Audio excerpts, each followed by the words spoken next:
Warriors win! Warriors win! Oh, the Warriors didn't win. Oh, well, let's go. The Krueger Show. Let's break it all down. Let's talk about it right now.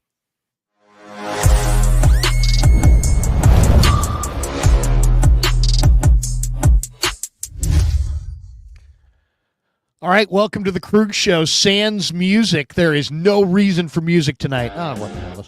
Might as well. I kind of changed my mind. I thought we needed to maybe dress it up with some music. So, welcome to the Krueger Show. After Warrior basketball, the panel will be along. Danny's in the house. Hope everybody's having a great 12th of May. It was not a great 12th of May for Brandin Podziemski or many of the Golden State Warriors, Jimmy Butler, as the Warriors go down again. They are now down 3-1. They lose Game 5 on their home floor. It really was a competitive battle until the third quarter, and then the T-Wolves dominated that third quarter.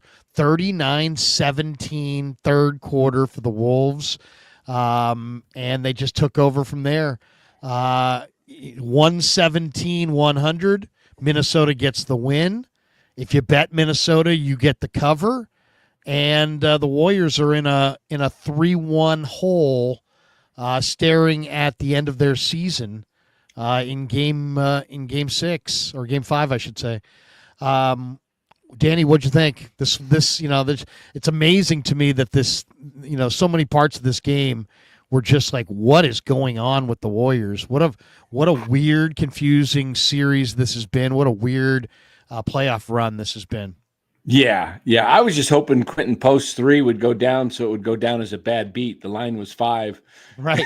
And I was just thinking that would have been the all-time. I mean, they were down. That would have been a bad 20. Beat, man. If you bet Minnesota -5 and the Warriors came roaring back in garbage time to beat you at the buzzer, I mean, that would be bad. Yeah. If you were betting the T-Wolves. I got to say they played okay for 2.5 quarters. They were right with him. But the thing, obviously the talent discrepancy is pretty huge when Steph's not out there. The Warriors have Kuminga and Buddy Hield that can score when Hield's hitting and when Jimmy decides to shoot, but he can't seem to make many layups these days. I think he's really not 100%, to be honest. I don't think he's getting the lift, quickness, the quickness with that. I mean, you get a deep ass bruise. It's pretty painful, but I think the way the Warriors needed to play, this is what I said, is play 12, 13 guys and blitz the hell out of Minnesota. They play only 8 guys. In fact, they had the same guys in at the end of the game. They don't play their reserves.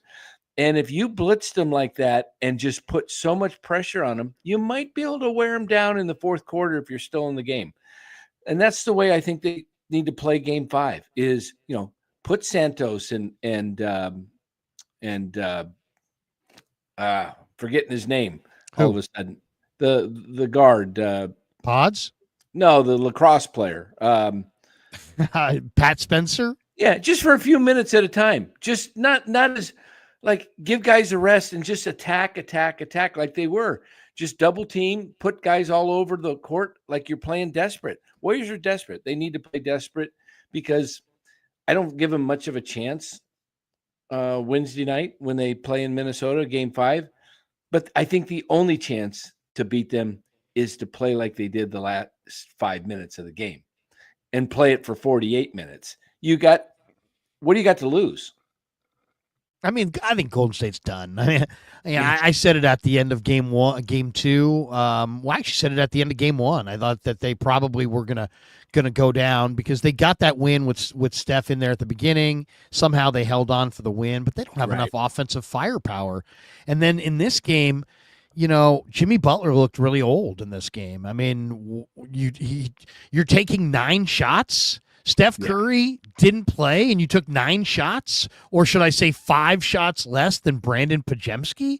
If I told you at 5:00 that Podziemski was going to take 14 shots and that Jimmy Butler was going to take 9, you would have said the Warriors are going to lose. Yeah. And they lost. Yeah. Yeah, for I mean, sure. why only not? I think maybe Jimmy looks, first of all, as he's aged, he doesn't really have the side to side. There's not a lot of side to side agility. So, and then his age, he's in great shape and he looks great, but there's times where he just, he's an older player and he gets gassed and he can't just put the team on his back like playoff Jimmy in the past and just say, "Hey, I'm going to carry you." He doesn't have it. He just doesn't have it in him. He doesn't have enough juice, whatever you want to call it. But 9 shots, and only 5 free throw attempts. I thought Jimmy had to have like 18 shots and like 12 free throw attempts. You know what I mean? And for him to only get to the line 5 times. I mean, he made 4 out of 5, but he wound up with 14 points. They needed him to score 28. Right. Yeah, it is a rough situation. I mean, you look at the way he's playing. He's either very hurt and not able to go all out, or he's just kind of like, look, we're not going to win. He looks like he's kind of like checked out almost the way he played. Yeah, I don't know if he's checked out. I just don't know if it's in there. I mean, just to review this game, I mean, the first quarter was even, right? 28-27. Golden State had a 1-point lead going to the second quarter. Then the second quarter starts and things start, Minnesota started to explode a little bit. Naz Reid hit the 3, Alexander Walker hit a 3 off a Kuminga turnover, and Minnesota was up 5. Then Minnesota winds up going on like an 11-0 run in that second quarter. And then the Warriors got a little hot at the end of the second quarter. And Golden State finished the halftime. At halftime, it was Golden State by 2, 60-58. Golden State went on a 14-6 run in the final roughly 3 minutes of that second quarter to give them a 2-point lead. So it's Warriors by 2 at halftime. So you're feeling pretty good. And then the third quarter comes. And Edwards has the big 3-point play, and then Conley hits a corner 3. And then there's an offensive foul inside on Butler, and then there was an offensive foul on Hield. And then Edwards hit another 3, and all of a sudden it's 77-68, and the Warriors start losing connection. And then Butler had a nice little look inside, Danny, and he missed it. Yeah. Next time down, Edwards hits a 3, and timeout, and Minnesota's up 80-68. They're up 12. Then coming out of the timeout, DiVincenzo hits a deep 3 to make it 83-68, making a 15-0 run. Edwards hits a jumper in the lane to make it a 17-0 run. I mean, they go on a 17-0 third quarter run. That was it. That was the ball game. Game 5 Wednesday in Minneapolis. But the Pods. I'm not getting the greatness of Pods. I don't understand why he's such a big part of the Warriors offense. No, he's terrible at times. When he's bad, he's bad. Yeah. I mean, Hield had a couple of untimely turnovers. I thought the Warriors got some breaks in this thing too. Pods ran into Randall one time and just fell down, and they called a foul on Randall. I mean, there were some dubious calls that went in the Warriors' favor here, but I thought the Warriors had plenty of opportunities. That they had more free throw attempts for most of the game. Let's see, they ended up with 23 of 26 for Minnesota. The Warriors were 28 of 33. So the Warriors had 7 more attempts. You can't say the officials caused any of this. It was just a rough night. I mean, Julius Randle, this was my concern. I have a lot of guys say, "Oh, Minnesota's easy. Minnesota's easy." We'll whip Minnesota. I'm like, no, it's not the same team that the Warriors beat 3 out of 4. And Julius the T-Wolves were favored, by the way. Houston was not. The Warriors were favored to beat Houston. The T-Wolves were favored to win this series. Right. And you look at Randall and DiVincenzo, those guys came over from the Knicks in the trade. And it took a long time for this team to mesh, with Gobert and Reed and Conley and Ant-Man. So once they got it together, I mean, I think I'm alive. Yeah, I got Minnesota. I took Minnesota and the Clippers to win the Western Conference I bet on both of them because I thought those were the two teams to me that. What kind of number did you get on Minnesota? Let me look here.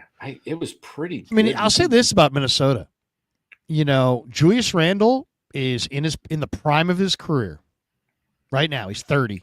Right. Jaden McDaniels in his prime. Rudy Gobert's only 32. Conley's a little older, but Ant's in his prime. Naz Reid's in his prime. They got a nice little core all in their prime. That's what it takes. You're not going to win with guys who are 18, 19, 20.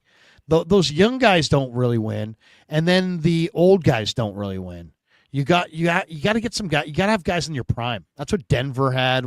Minnesota's just got a whole crew of guys here that are all right in their prime. I mean, Conley's the old hand at 37. He's their old guy, but I mean, Edwards is absolutely what we would call in the super prime. He's 23 years old. He's got boundless energy. Unbelievable hops. He's one of the great offensive players in the league. He had 30 tonight, and he made it look easy. Yeah, so, he really did. I got Minnesota at plus 1,900. So wow, 19-1. That's good. Yeah, not bad. Well, I mean, they got a real shot. I mean, right now, Knicks are up 3-1. I think they're going to beat Boston, especially with Tatum. Was that an Achilles? What happened? It seems like it. It seems like it. I don't know for Nobody sure. Nobody wants to say that, but I mean, that's the death thing if it's Achilles. Yeah, what sucks is that if it's Achilles, he's out for next year too. Yeah, it's the Klay Thompson thing all over again. It's an absolutely crushing blow to the Celtics franchise for obviously the devastation of this year, but you basically just wiped out 2 years. Right. And that's devastating, absolutely devastating. And he looked devastated. I mean, either my son even walked in, my 14-year-old walked in, he said, he better be seriously hurt or he's like the softest guy ever, because he was flopping around like a fish on the bank. You know what I mean? Yeah, it was they showed him in the wheelchair. Flopping around. He looked like he was in a lot of pain. Well, they showed him as he was going to the locker room. They had him he was being wheeled in a wheelchair, and you could see his face down. You could look like he was in tears, like he knew his, the way he was holding the back of his heel. I mean, he wasn't holding his ankle. He was holding like the calf heel area. Yeah, exactly.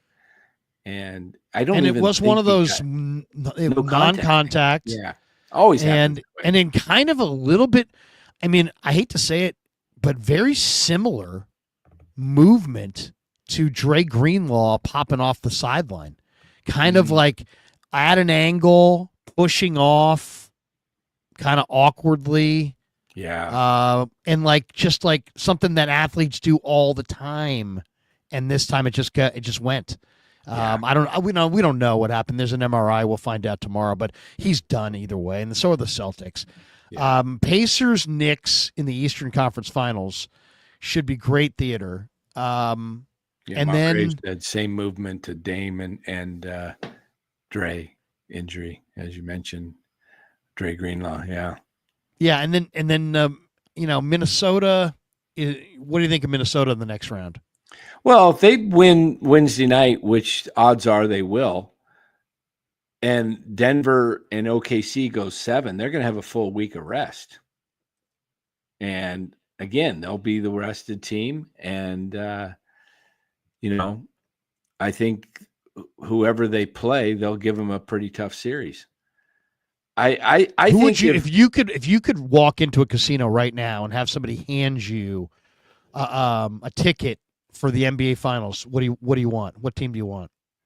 What do I want, or what do I want to see? What I think is going to happen? I think it's going to be. If you could go into a casino and you could have a ticket on anybody, if I could give you a ticket on any team left in the NBA playoffs to win it all, who do you want to bet on?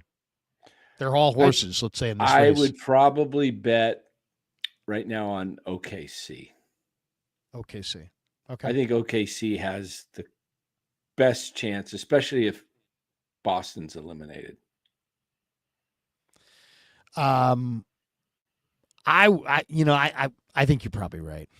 I think are they the favorite right now? They probably are the favorite, right? Let me look. See if you know who the favorite is.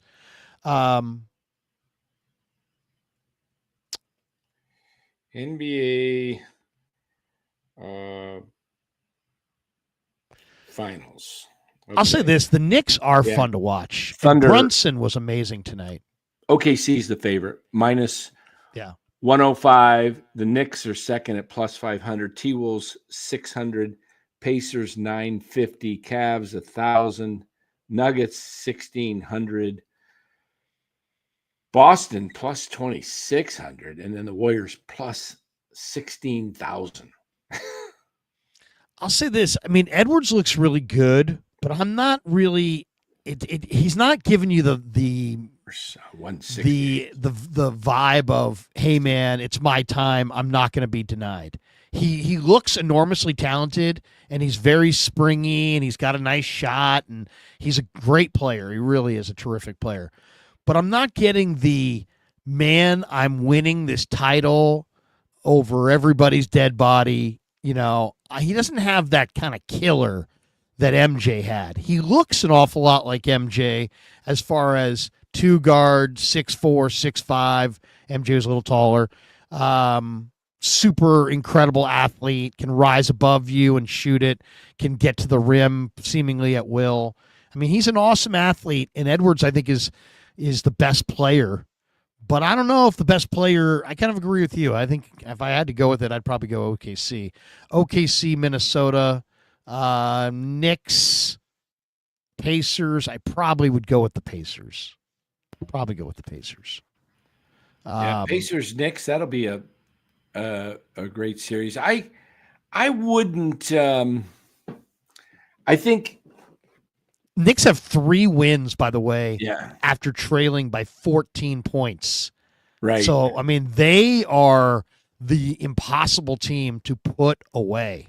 Yeah. You cannot put away the Knicks. Yeah, I think the Cavs fighting. win. I think the Cavs win the next game, which will make it 3-2 against Indiana. Then I think Indiana probably wins in 6 at home. But if it goes 7, I could see Cleveland winning this, coming back from a 3-1. I thought Boston was still going to win this series, but with Tatum out, it's over. They're not going to be able to. You know, he had 42 points tonight before he got hurt. So with the Knicks, I think the best series for TV with Curry healthy would have been the Knicks and the Warriors. I think. Oh, could you imagine that a healthy Curry winning a title over this upstart Knicks team that's the city of New York is falling in love with? I mean, did you see that crowd tonight? Yeah. I mean, they were just going bonkers. Yeah. My favorite, I got to say, one of my favorite shows is Curb Your Enthusiasm. Do you ever watch it, Danny? You ever watch Curb Your Enthusiasm? I haven't seen that. Oh, my God, Danny. If there's a show, first of all, did you ever watch Seinfeld? Oh, yeah. I love Seinfeld. Yeah. Okay, well, this is Larry David in Curb Your Enthusiasm. Okay. It's the creator of Seinfeld, but acting as himself, Larry David, in an HBO show called Curb Your Enthusiasm. Anyway, check that it out. is absolutely phenomenal. And there's several great scenes. Anyway, the lady who plays his manager's wife, Susie, she says Larry's name with such disdain because she hates him, right? She's like, fuck you, Larry. You know, she's constantly, Larry, get out of here, Larry. And it's just, I actually have a buddy whose wife sounds exactly like that. You know, it's like, she's just unbelievable. She's got that New York nasally, terrible sound. Larry. Anyway, she was sitting courtside tonight at the Knicks game. I don't know the actress's name, but she plays Susie, Jeff's wife, in Curb Your Enthusiasm, and she's epic. Joining us is Frank Red. Let's see what happened. Did I not? Oh wait, I guess I got to choose the other. There we go. What's up, Frank? How are you, man? I'm maintaining. What's up, gentlemen? Hey, How you Frank. guys doing? We were just talking a little bit about how the Knicks put away the Celtics and the whole Tatum thing, and there's a Curb Your Enthusiasm, actress who's in that show, who was sitting courtside tonight, right next to a bunch of other Knick fans. The Knick fans are going absolutely crazy with this team. They've come back from 3 14-point deficits to win the 3 games. They're up 3-1. It's the Knicks are absolutely incredible to watch right now. You got to be enjoying this. And we were just saying, what's the finals series right now? If you could bet on one team for the finals right now, Danny and I both kind of think it's OKC.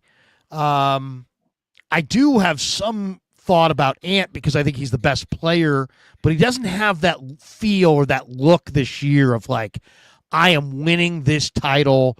The rest of you be damned. He's awesome and he's an amazing talent, but he seems very young still and not like super determined and laser focused.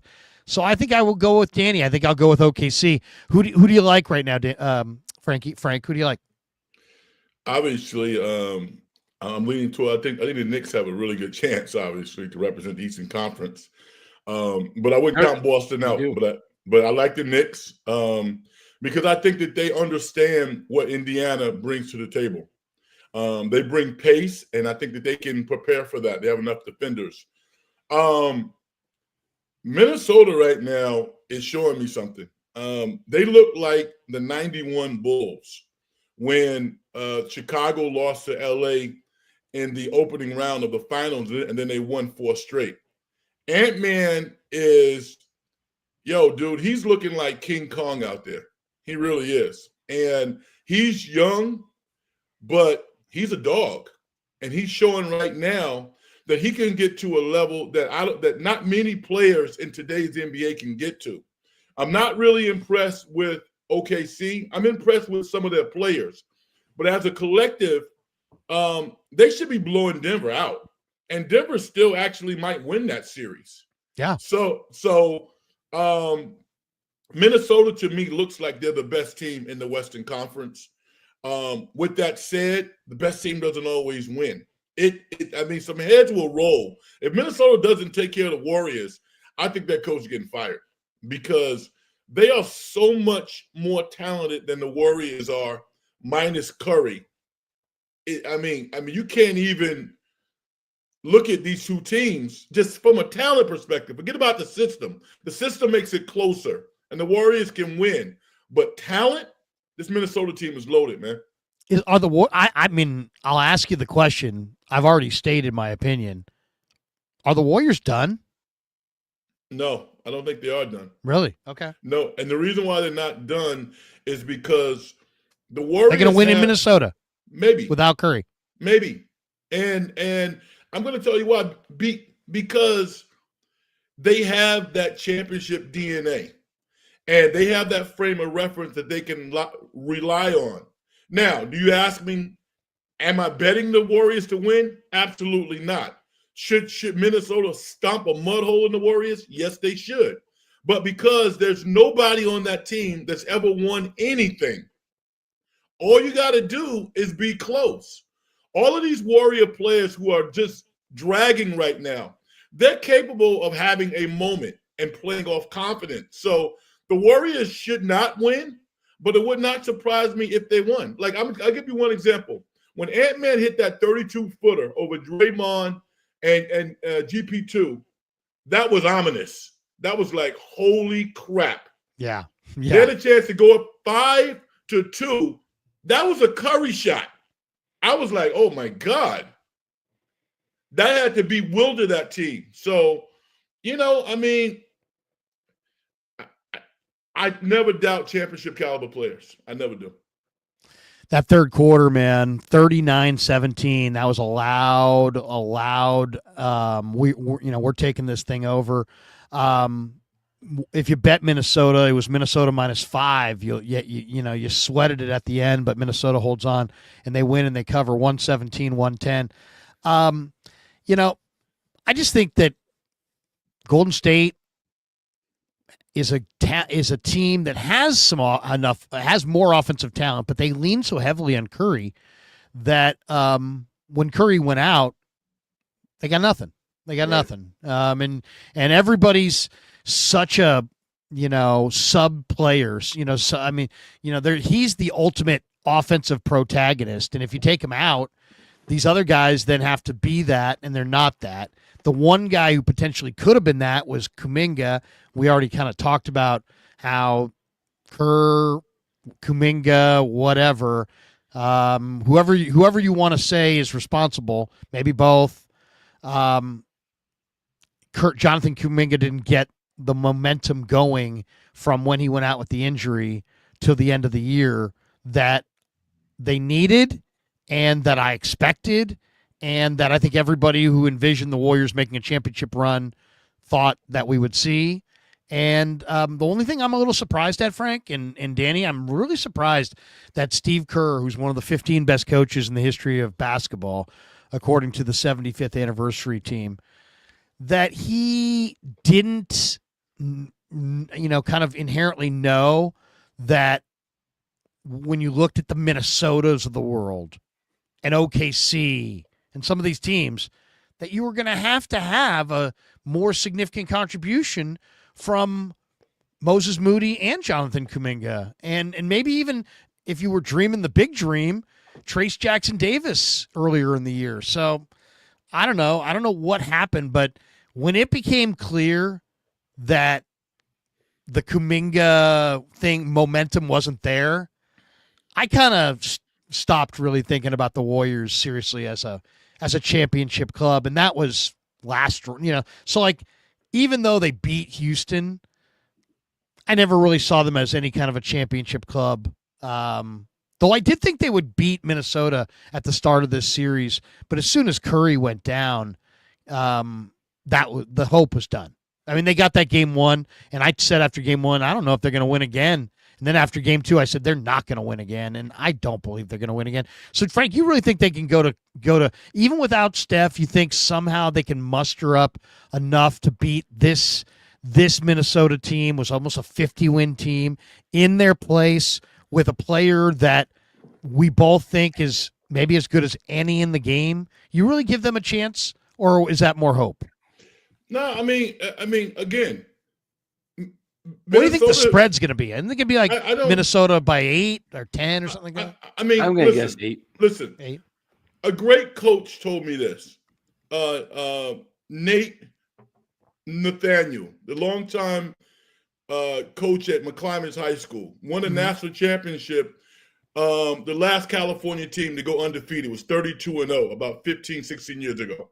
And when I was coaching at Oakland Tech, I was a young coach and I just admired this guy. But before the game, he would tell me, he was like, listen, Frank, I've noticed that your team is playing hard. You guys are playing really, really well, right?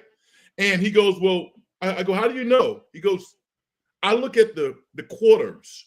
I don't look at the games in totality. I look at the quarters.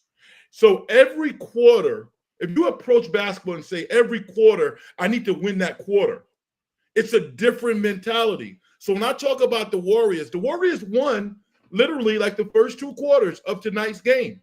And the third quarter, they got their asses kicked. Yeah. Because they made a lot of mistakes. So, when I look at the Warriors, I see mistakes. I don't see Minnesota being unbeatable. I look at a team, I say, well, how do we clean up these mistakes? And from a coaching perspective, Kerr has to do a better job. I thought he was brilliant in the first half. He stayed too long with the zone. He has to find a way to get the ball out of Ant-Man's hands. I can't allow him to beat me. Every time he gets the ball, I'm blitzing him, and I got to let somebody else beat me. So I think there's a strategy to make the game close, and then at the end we see what happens. I don't look at things from a negative perspective. I look at answers to try to get over the top. And I think the Warriors, I think there's a plan there. I honestly do. They have a lot of talent on the roster. I just don't think they have enough offensive firepower. It just seems like, look at this lineup tonight. Draymond, Trace Jackson Davis, Butler at 14, Buddy Hield, and Podziemski. It's your starting 5. And then there's not a pure scorer in there. And then on the bench, I love Kuminga, but he's a very athletic player, but he's very unsure of himself and kind of just random out there. He's a little random. Then they use Kevon Looney, They use Gary Payton. They're not offensive players. Moses Moody, his offense just for whatever reason didn't come around. Quentin Post's offense this round has not come around. He's got guys like Santos, who's a high energy guy, but he has no real offensive game. I mean, I would say if you said to me, hey, what did you think of the Warriors season? What did you think of how they ducked out? I would say, I thought it was a pretty interesting season, and I love the Dunleavy trade of Jimmy Butler and what that did for this team, and it gave them a direction for this year and next year. But I would also say that I think that this was one of the least skilled teams the Warriors have had, and if they're going to get it done in the twilight of Steph Curry's career, they're going to have to surround him with skilled bench players who can provide some offense and do some things offensively. I don't think we realize how skilled of an offensive player Otto Porter really was. This guy was a 6'8" guy in his prime who was shooting 45% from three the year they won the title. That they missed that player. They missed that scorer. They didn't have that in this series, and Kerr had to go back to Jonathan Kuminga, who he had banished, and Kuminga did the best he could do in the opportunity he got, but he wasn't in rhythm. And once again, we got to the biggest series of the year, and was Moody in rhythm? No. Was Kuminga in rhythm? No. Was Trace Jackson in rhythm? No. Was Podziemski in rhythm? Not really. He didn't really play all that well. He's played terrible tonight. 3 of 14, 0 for 4 from 3. So it's like that is your young core. None of them were really rolling. And you had from October to May to get them rolling. And so I don't know if that's failure on Steve, failure on the coaching staff, failure on the players, but it's failure. It's failure. I mean, it's a long time to go 0 for 4 on your young players contributing significantly. Well, yeah, it really is. By the way, the line for Wednesday night is 11.5. Yeah, I mean that's a big number. I don't know if I'll be wagering that, but I definitely think it ends the next game. But we'll see. I'd love to see the Warriors extend their season, but it doesn't seem like they have the firepower to do it for 4 quarters. Like, let's just say this: if the Warriors can get 30 to 35 from Buddy Hield, I think they can do it with the offensive rest of the team they have. But if Buddy doesn't go for 30 or 35, I don't think they have enough offensively. Yeah. I mean, it's a make or miss league, right? Tonight, Minnesota was from 3-point was 16 of 34. They were 47%. The Warriors were 8 of 27, 29.6%. Look, anytime the Warriors shoot near 30%, they lose. And when a team shoots 47%, well, Danny, not only that, total threes made, Warriors made 8. Minnesota was plus 24. Minnesota made 16. They made 8 more threes. That's plus 24 at the 3-point line alone. Right. Yeah, the Warriors couldn't even attempt them. Minnesota was without Curry. They were just shutting down the threes because they know that. And with Post not in the game, who's your 3-point shooter? It's Buddy Hield. The refs kept it tight. They sent Golden State to the line 33 times, and they made 28 of 33. It wasn't like the officials didn't help them out. The officials totally helped them out. If you're on a live stream bitching about the officials tonight, you really are bitching at the wrong people, because 33 free throw attempts for Golden State in this game. They made 85%. That's not where they lost this game. Yeah, not at all. No, it's and they did pretty good. I don't know what the numbers were. Let me look on the boards. They seemed like they did pretty good. Like they may have out rebounded them. Minnesota won on the defensive glass by 8, but the Warriors won on the offensive glass by 8. Yeah, so it was a push. Yeah, it was 38 rebounds to 38. So yeah, I didn't think that it was that much. Where the Warriors lost was they got hot. Minnesota got hot in the third quarter. They couldn't miss a 3-point shot, and they were just making everything. And, Edwards hit 4 in a row, and then Naz Reid, and then David. They lost connection. They lost connection with a lot of their offensive players in the half court and gave them some kind of uncharacteristically like kind of open looks in the midst of like one stretch. You're right, Dan. It was a very Warriors were 54-42 points in the paint into their advantage, and they were even on the glass. It wasn't like they got beat that way. It was literally that one stretch of the third quarter where they lost connection on the floor defensively, like on 4 out of 5 trips. Yep. And that was it. Minnesota made them pay, and that was the difference. Yeah, Warriors even made a valiant comeback in the fourth. Right. I thought the difference in the third, to me, the Warriors, they lacked tenacity on defense. They kind of were just sitting back and letting Minnesota. I think the way to beat this team, because again, I say Minnesota plays 8 guys, is what they did in the final 5 minutes. Yes, it was garbage time, but they were playing like crazy. Santos gives you energy, and he's got long arms, and he deflects passes. And Spencer, for a few minutes, I'm not suggesting he plays more than a few minutes at a time, but just to go crazy out there and just put pressure.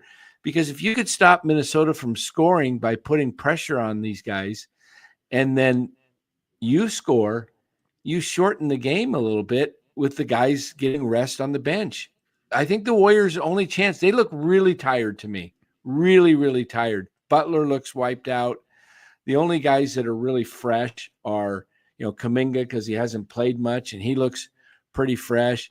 I mean, the young guy Santos looks fresh, but the veteran guys, Draymond, he looks kind of run down to me. Butler looks run down. Pods is just kind of slow-footed. Look at this Danny Emmerman tweet on Pods, Danny. Look at this. Frank, look at this.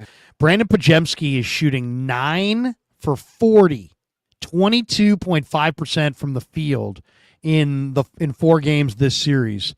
According to Josh DeBow from the AP, who we know pretty well, he says that's the worst of any player in a series with 35-plus shots since Pero Antic shot 16.7% for the Hawks in the 2014 playoffs. Yeah. I mean, that's rough. What do you think? I'd love to hear. You guys know basketball as far as, personnel, and we all can see that Pods has got some really good attributes, and he knows how to play, and there's certain things he does really well. He can really rebound, and he seems like he makes he knows how to play. He makes the right pass. His shot definitely came around in the season as it went on, but I mean, this was a new level.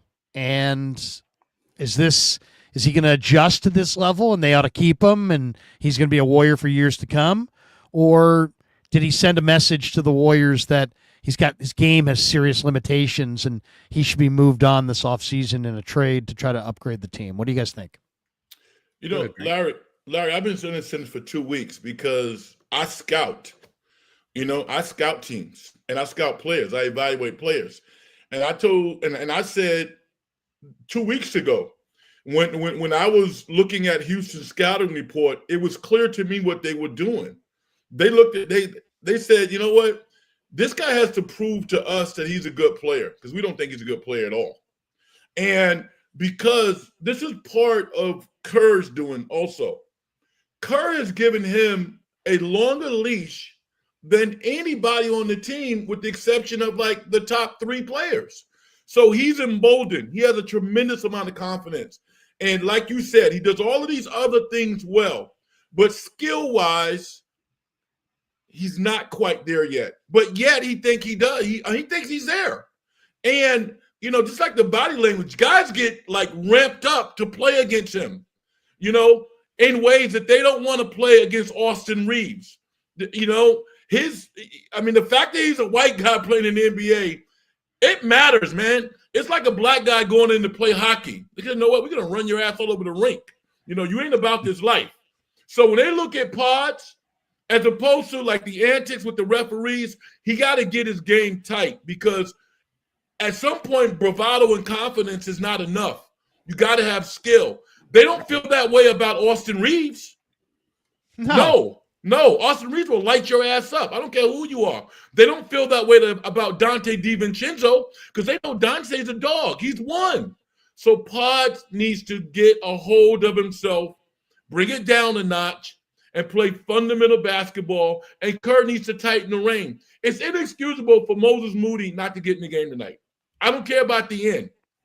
I know he hasn't shot well, but you can't allow Pods to stay on the court and play that poorly and not put other people in. You just can't. I agree. Do that.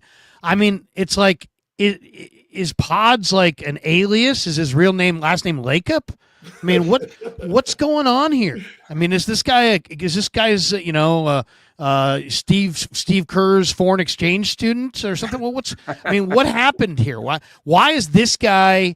Is this guy have some kind of pedigree that I'm unaware of? Is it like a love of Santa Clara basketball? I mean, what's happening here? I mean, I feel like I'm watching the Twilight Zone. This guy runs around. He's 3 for 14. He doesn't guard anybody. His shot is ugly, even when it goes. I mean, I'm like, it's so inconsistent. I never feel like, I don't know. I mean, I shouldn't say I never feel like it's going to go. He improved it in the second half of the year, but it's sure. I mean, I'd love to see what he shoot in the last like 6 weeks. I mean, it can't be good.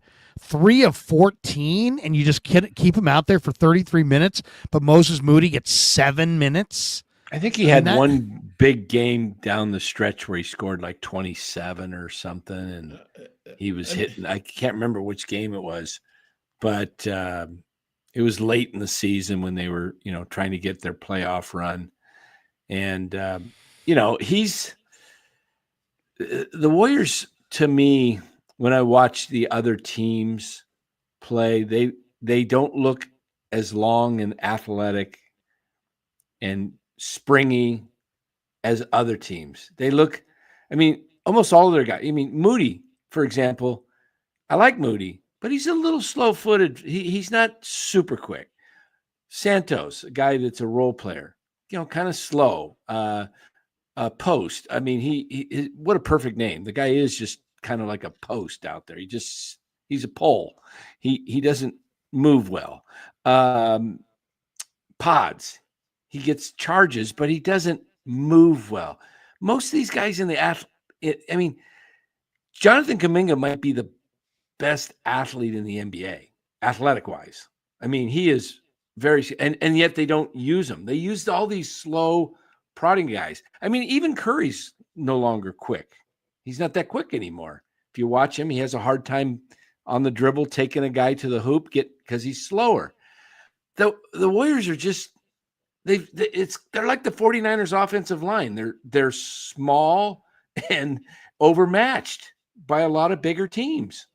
But they don't have their Hercules, though. They don't have their Superman. I mean, with Stephen Curry in the lineup, all of those deficiencies that you're talking about are superseded by cohesion and intelligence on the court. They don't have that now. I mean, you talk about a brain drain. We've talked about the Kerr and Kuminga thing, ad nauseum. Sure.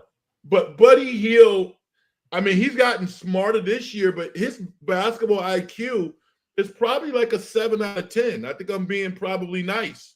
You know what I'm saying? So, and he plays a lot. Really unfundamental basketball. D. Santos, I love his energy and his heart, but he's still learning the game. All of these guys are still learning. And when you take away Stephen Curry, who's scoring 30 points, and creating one-on-one matchups, I really have no problem with how Jimmy Butler is playing because he's doing what he can do. He's so smart, he's not going to force things. When Stephen is out there, he's playing against one guy, and he can beat most guys one-on-one. If he beats his guy one-on-one and Gobert is standing on the power side, he ain't going to score. It's over. Yeah, they don't have enough. They don't. They needed some offensive injection, and it's so baffling to me that Kerr couldn't see that you weren't going to be able to have enough offense without Moody or Kuminga, really. It's like he brought them along as if they were bonus as opposed to absolutely necessary. It would be like if Bob Melvin stopped playing Elliot Ramos and Luis Matos and just said, we're not going to play those guys. We don't like those guys. It's like, you got to play your guys. You got to play the athletes. You don't have that many great athletes. So you got to play your athletes. And you got to play your young guys. I mean, the NBA is a freaking, it's more of a war of attrition than almost any of the sports. People don't think of it that way because it's not football. Football's tackling and hitting, and baseball is a grind and this and that. But basketball is the sport where you are lumbering up and down. It's a lot of miles on your legs.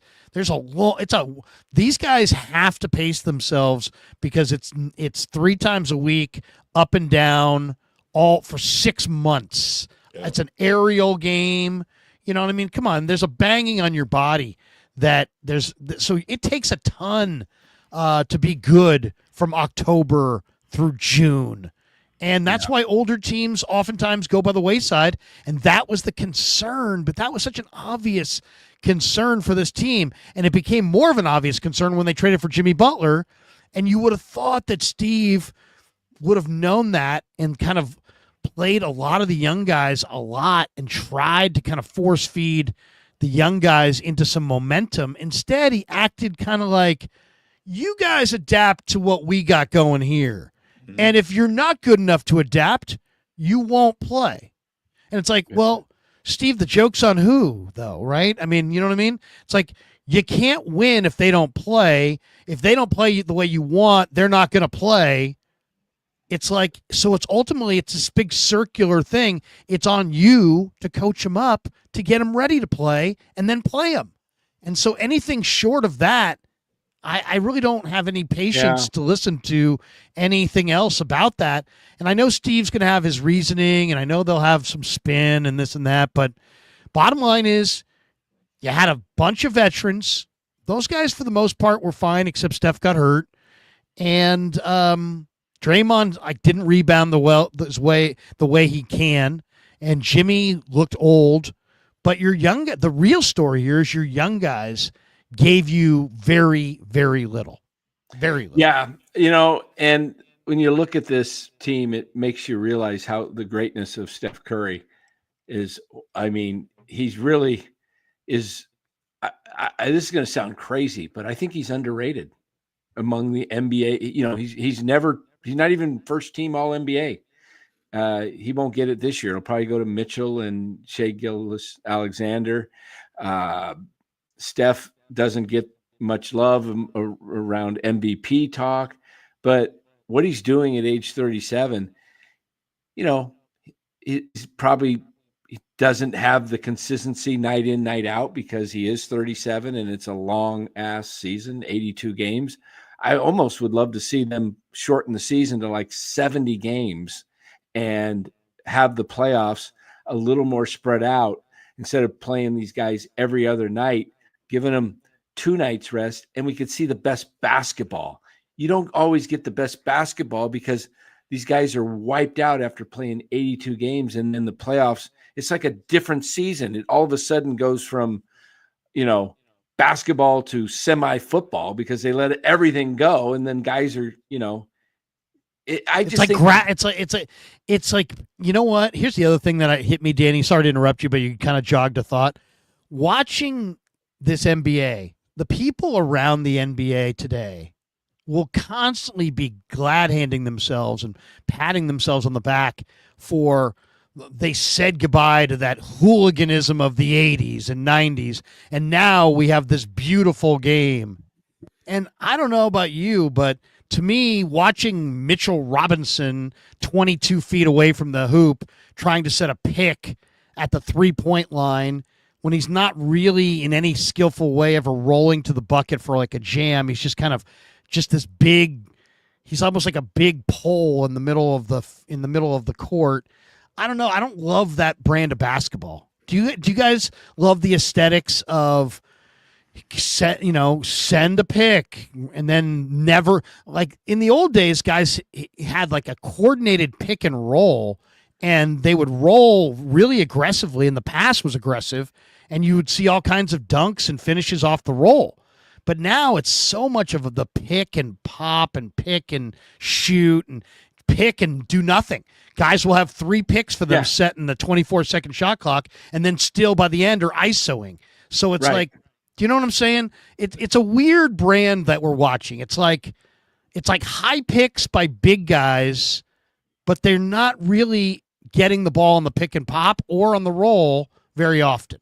They're just coming out. They're coming 30. Space. They're setting their picks out 30 feet out and rolling, and they're still not even they're still 10 foot away from the hoop. Yeah. The other thing, and then what happens is we're seeing a pick and roll, and then they are throwing it to the roll guy, but then he's quickly throwing it to somebody in one of the corners for a 3. Yeah, for a 3. Yeah, it's just the game has. Like, what are we doing? Become the game formulaic. It's not as pleasing of a game to watch as it used to be in the 90s. Well, I'll say this, it doesn't make as much sense because when we were little kids, it was more like get as close as you can to the hoop. Now it's like get a dunk or get an open look at a 3, and that's the priority. The dunk would be first. That's why these guys can't make the layups, open look Larry. at the 3, and then the intermediate anything is all in relation to the shot clock. It's why they can't make layups. How many layups do these guys miss? Like Curry, actually, what I love about Steph's game is people say, oh, he's the greatest shooter of all time. Of course he is. But he's also one of the greatest scorers. The guy can drive to the hoop and put it up high off the glass, kiss it off the glass. You watch the Warriors go to the hoop tonight. I mean, they can't make contested layups. It's just unreal. I mean, I don't know, but you got to practice that. But I'll say this, one last thing on the West. I think things got tougher tonight with the lottery for the Warriors because Dallas is now going to get Cooper Flag, and they're going to have AD. And when Kyrie comes back, they've got 3 pretty solid guys right there. And then I think San Antonio, lucking out and getting the 2nd pick, now has a pretty good shot at Giannis. Well, you know what? This was a championship to get for the Warriors because of what you guys are talking about. But Larry, I want to comment on your point. Yeah, please. What you are observing is absolutely right. But this generation of basketball fans, because best believe they're looking at the ratings. All right. They're looking at the ratings and they're looking at the revenue that they're generating, which is what they care about most. I mean, it seems illogical to set a high pick and have the big guy not dart and roll to the basket. But the objective is exactly what you said. They're trying to set up the guard to get a 3-point shot because this generation of players grew up playing video games, NBA 2K and stuff like that. We watch games on television and we go play basketball. Do you know how many fans now who probably go to these events that don't even play basketball? They're watching something totally different. It's a show. That's what it is. Yeah. No, there's no question. So it's frustrating, but that's kind of what it is. And hopefully we can kind of get back to it, because I think ultimately the team that wins the championship really does align itself in some type of fundamental basketball. But overall, that's not the case, which is why I can't wait to hear Jordan talk basketball because he's not going to hold anything back. Oh, he's going to be the best. He's going to be he's so honest. The glove. By the way, Butthead says, wrong background color, Larry. Red for the Niners. What happened to the blue background for the Warriors? Oh, you're right. I did get exclusive. I got exclusive recording of something that I'm going to put out tomorrow. I heard Rob Pelinka and Nico Harrison talking about the trade for Luka, and my God, Adam Silver's in the background saying, "Just do this trade. We'll make it up for you. Don't worry, Nico. Don't worry. We'll make it up." Danny has brought up the other story of the day, which is absolutely unfreaking believable. So if you don't know the story, the Dallas Mavericks moved Luka Doncic in a trade, and it was a trade that was just a terrible trade. I mean, it's a very one-sided trade. And you're talking about one of the NBA's greatest stars, and suddenly he wound up in L.A. And a lot of the speculation at the time was like, oh, the league is hurt. The ratings are hurting, and the league needs a star in L.A., and that's why they sent Luka there. And it's this big league cover-up. And I'm like, nah, come on. That sounds paranoid. That's totally paranoid. And I said it to you guys on a live stream. I said, you know what? The only way I'm interested in hearing anything about any conspiracy theory is if the Mavericks wind up winning the draft lottery. If the Mavericks wind up winning the draft lottery, then you can tell me that there's a conspiracy. And what happened tonight? The Dallas Mavericks win the NBA draft lottery with a 1.8% chance they land the number 1 pick. Now, I'm not the big conspiracy theorist guy. But isn't it convenient that the Mavericks traded Luka to the NBA's biggest market? The league got nice little ratings boost out of it, LeBron and Luka, and the Dallas Mavericks somehow, the same way the Pelicans lost Anthony Davis to the Lakers, and then they got Zion in the lottery. Man, it's happening again, and now the Mavericks are going to get Cooper Flagg. Now, if you told me on the night of that trade that, you know what, this is the Mavericks made this trade for this reason, there was no reason. There was no good reason to trade a young Luka for an old Anthony Davis with injuries, and then Anthony Davis immediately got hurt. Even though Anthony Davis is talented, there was no reason to make that trade. It seemed like they got fleeced. But if you had told me then, you know what, the league's giving Dallas kind of a wink deal, and they're gonna hand them the first pick in the lottery so they get a Cooper Flagg. If I'm Dallas and that deal was proposed to me, and I didn't like the fact that Luka was fat, drank too much, smoked too much, maybe got high too much, whatever his issue was, if I really felt like Luka was not the right guy, and the NBA said, hey, how about this? We know you're not crazy about Luka. How about you hand him to the Lakers, and we will hand you a lottery pick, and you can hit a reset on your franchise with Cooper Flagg. And, man, he's popular, right? And he'll sell jerseys, and he'll fill the seats. I think I would think about it, and if I was Dallas, if I really didn't like Luka's behavior, I would say, yeah, let's do it. So now, to me, this lottery makes that trade make sense, but it also kills the NBA's credibility with the lottery. And WWE, I think the lottery now is on life support. I think there's going to be the days and weeks ahead, as more and more people put this thing together and write this story, and it will be written. The casual fans will be asked this question, and there'll be pressure on the league to dump this lottery. The lottery was made so that teams would not tank for Ralph Sampson.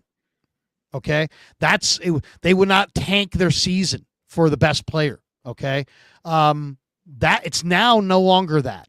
It's no longer teams will tank no matter what for a chance to be in the lottery. So it's like it's outlived its usefulness. It's not doing what it was designed to do, and now it really looks manipulated by the league. And I think there's an awful lot of people out there. I mean, Daniel Jeremiah of the NFL Network was like, yeah, big night for NBA conspiracy theorists, and he just laid it out there. And of course, it's not crazy. If anything, this lottery makes that trade look smart, or makes that trade look reasonable. Let me say this. The NBA has never really had any credibility when it comes to lottery. Never. I mean, I'm a Knicks fan. Patrick Ewing? Yes. I mean, you know what I'm saying? So, I mean, all of these pro organizations. Should have been a Warrior, Frank. Right. There you go. I mean, have their own identity. And this is the identity of the NBA. And I'm not a conspiracy theorist either. Now, I'm going to say this, though. Utah is gripping right now. That owner is gripping. But I'm going to say this. I think they're probably going to start having maybe 4 teams in the lottery who are capable of getting number 1 pick. They'll probably bring it down to 4 because I think there will be enough noise to say that there's no way a team that is a playoff team should have a lottery opportunity to get the number 1 pick. So they'll find a way to shrink it down a little bit. With that said, some of these organizations who are hero worshiping, I'm not saying Utah is, but anybody who is waiting for the number one pick to change my reality, you need to get a grip. Because I tell you what, look at the Houston Rockets. Look at that general manager. They haven't had the number one pick. What they have done over the past 5 years is pick the right players. That's what they've done. And by doing that and being excellent talent evaluators, they built a treasure chest of players now that is as good as anybody in the NBA. We need to talk about that also. That doesn't get talked about enough because a ping pong ball is not going to save your organization. Look at the Warriors. The top 2 picks that the Warriors had, they blew both of them. They blew them. Yeah. They didn't, so I think there's a lot. Hopefully they can turn Kuminga into something. But yeah, for the most part, they blew it. They had the 7th pick in the draft. If they wanted Franz Wagner, they should have drafted Franz Wagner. I don't know what else to say. Who did they pass up that they could have had that they should have drafted? I haven't really studied that draft. I liked Kuminga at the time. I still like Kuminga. I like Kuminga. I would, if I were a young team or if I was a young GM around the league, I would absolutely be calling Mike Dunleavy every day. Just be like, hey, what do you want? Let's go. Kuminga. Larry. Eventually he gives in. Because somebody's going to steal that kid, and he's going somewhere, and he's going to play huge. Larry, you like Şengün. I did. We did a draft Loved show, him. and Larry's like, yo, I love Şengün.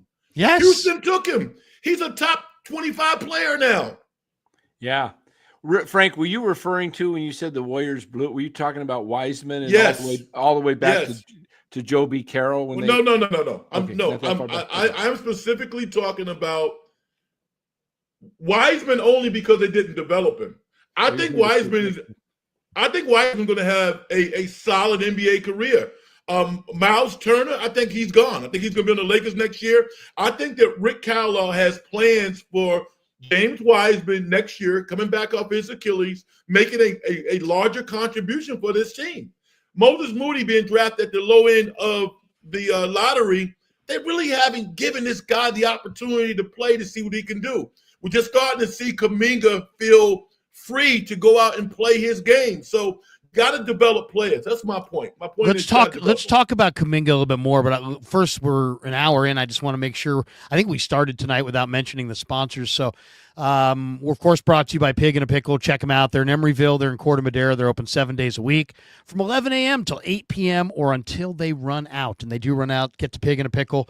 Get some brisket chili. Tell them that Krug sent you. Go say hi to Damon and Mary and get that brisket. We're also brought to you by Sharp Corners, Sports Cards, and Collectibles. My good friend Anthony Catania's at 205 Cypress Avenue in Pacific Grove, California on the Monterey Peninsula. Give him a call. He's at 831-521-5264. And over Danny's head, you see Clawdaddy Arcade's logo. Clawdaddy Arcades is a proud sponsor of the Krug Show. Big thanks to Clawdaddy for supporting the Krug Show's trip to spring training in March. We had a great time in March thanks to Clawdaddy. Follow them on Instagram at Claw_Daddy_Arcades. He's got 3 locations in Southern Cal, one in Fresno, one in Modesto, and he's got a brand new arcade opening in the Bay Area. So family-friendly entertainment for sure, thanks to Clawdaddy Arcades, and also thanks to LearnKey Upskill Academy. It's an online learning platform designed to get you job ready in 6 months or less. Whether you're interested in IT, cybersecurity, marketing, or another high-demand field, they offer 30 certification programs to help you take that next step in your career. So if you're underemployed, unemployed, maybe you just need a little bit more skill to get a job that you want, see if it can help you out. It's a great company. They help a lot of people. And I'm always here to try to help my audience make more money and be happier. So thanks to all of our sponsors, and the links are in the description below for all of our sponsors. One super chat I have here from BC has caught my eye. It says, talk about Psy, Larry. I don't think there's really much to say. I don't want to get too far into it. I'm definitely not going to scream and yell about it. Psy was not happy about what I was saying. I think what Danny was saying about Kerr. And I'm not happy how he responded to that and the lack of professionalism that he demonstrated there. So tonight he's not on the program. I'm not sure if that's going to be forever or just temporary. I haven't decided, and I'm going to have to make that call. But if you're wondering where he is, that's why he's not here. I chose to not have him here because, we've been doing this a long time. We agree, we disagree. That's fine. I don't need it. God knows I don't need everybody to agree with me. But there's also ways to do it. And there's, I treat every single person on my channel with respect, and I demand that respect in return. It just wasn't something's going on with Cy. I don't know what, and I don't know. I've known him for a long time. So out of character for him to sit there and attack. That's fine. But I'm not going to attack back. I'm just going to take the high road and say that's, me and him eventually will talk. And I don't know if he'll be back. Right now I'm leaning heavily towards no. But we'll see. We'll talk it out as men do, and we'll figure it out. I've known him for a long time. He's never talked like that to me. I was thoroughly embarrassed and really, really unhappy. And I apologize to the audience for Friday night for just dipping. But I know myself, and I know what I would have said, and I think we're all better off that I dipped. Let's just say that. So anyway, if you're a lot of people in the chat going, hey, where's Cy, this and that. Hey, there's a right and a wrong way to communicate. And we're going to have to talk it out before he's going to be back here, or he's just not. And that's fine too. Maybe he would prefer to, go off and do his own thing, and that's totally cool. So, I would say this though. I think Danny could attest to this. I think Frank could attest to this. I'm a loyal friend. I'm a good friend. And if I say I'm going to help somebody with their channel, I'm going to help you with your channel. And I've helped him more with his channel than any other person on this planet has helped him with his channel. I'll just leave it at that. So, he made the decision to say the kinds of things he said. I'm not going to get mad about it, but I didn't appreciate it. And we'll just leave it at that. And eventually we'll talk it out, I would imagine, but or not. And I'm fine either way. So that's how I feel about it. But I do want to show everybody proper respect. And I've helped Danny grow his channel. I've tried to help Frank grow his platform. I've tried to help Cy grow his platform, Rye to grow his platform, Tommy T to grow his platform, John Lund to grow his platform, Paulie Mack to grow his platform, Damon Bruce to grow his platform. I think I'm pretty proven in this industry as a guy who really does care about the audience and cares about people and wants to treat people right. I want sponsors that like that form of communication. I'm not always right, but I will absolutely work all day, every day, all night, every night to try to be right, because I do care about being right. And not because I need it for ego, but just because I want to share correct information. And you guys do too. Everybody here, we don't want a bunch of people, who don't know what the hell they're talking about. I never want people in here that don't know what they're talking about. And it bugs me if I have anybody on that doesn't know what they're talking about, which is why we have the same people a lot, because once I know that you know what you're talking about, like a Dan Coach Emilio, like a Frank Red, like a Carl Foster, like several people that I work with on the football side, then I want you in there. And I'm glad, and I'm thrilled to be live streaming with these guys. Anyway, I already went on way too long, but there you go. For those asking where's Cy, that's where Cy is, and I hope he's doing fine. Okay, I want to ask you guys about Kuminga. We're an hour and 9 minutes into this thing. Where's this going? Is there a way that he could play? I mean, he played really well tonight. Okay. And if you're a Kuminga fan, there's a lot of people going, hey, you know what? Bingo. That's what we wanted to see. That's why we're, all the hue and cry over Kuminga. And I'm right there, shoulder to shoulder with the people going, hey, where the fuck's Kuminga? Is Kuminga's ticket written and he's gone no matter what? Or do you think it's more fluid than that? And there's scenarios where he's back. Is Steve definitely back? Is Steve maybe moving on? To me, these things are probably really tied together. We're a